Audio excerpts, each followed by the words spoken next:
Je dirais pour deux raisons. La première, c'est que je pense parce que son œuvre littéraire, son message historique et son message philosophique et spirituel sont absolument fondamentaux pour le monde d'aujourd'hui, sont absolument fondamentaux et très méconnus.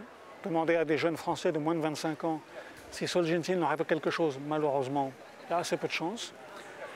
Alors qu'en Russie, il est enseigné à l'école, etc. Donc là, c'est nous qui prenons du retard.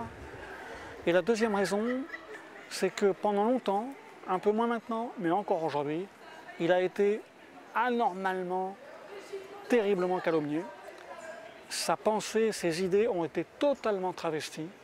On l'a traité d'antisémite, on l'a traité d'ayatollah russe, on l'a traité d'impérialiste, on l'a traité de fasciste, on l'a traité de... et j'en passe et des meilleurs. Alors que c'est totalement faux. C'est totalement faux. C'est un homme qui est, au contraire, fondamentalement anti-impérialiste, hostile au panslavisme. Enfin, sur tous les plans que je viens d'énumérer, c'est absolument faux.